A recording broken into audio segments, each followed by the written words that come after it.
Israel hawatano bongo mandingi Timaluka furtiluja Fasusua miarchituja Kanina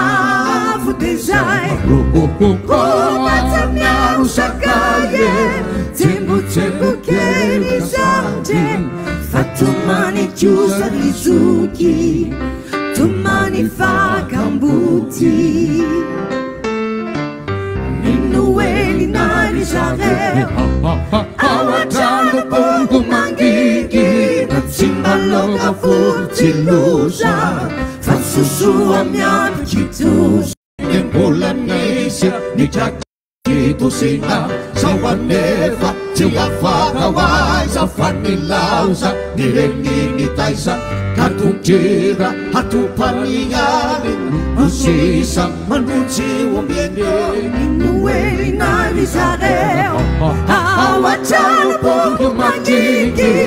Timaloka furtiluza Fasusua miarchituza Tanina futejai Robata miaru sakaye Tembu keri jardin Fatumani chusa rizuki Tumani fakambuti Temalia Tinerini setu numiritu Kamamelu velu Cicangani Ni feunda kolosi Semanaita Ibenyala yelu Aniyeri Ni fungulikun Manukata ni paipulyon Inueli na Israel Awatan bongo magigi Timaloka furtiluja Fasusua miarchituja Tanina futejai Obata miaru sakaye Tembu keri jardin Fatumani chusa rizuki Tumani fakambuti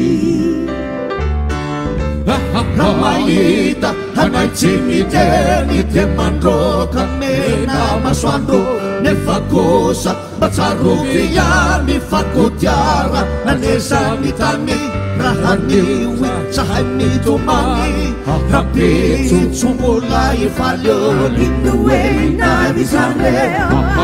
Awatano bongo magigi Timbaloka furtiluza Fasusua miarchituja Tanina futejai Obata miaru sakaye Tembu keri jardin Fatumani chusa rizuki Tumani fakambuti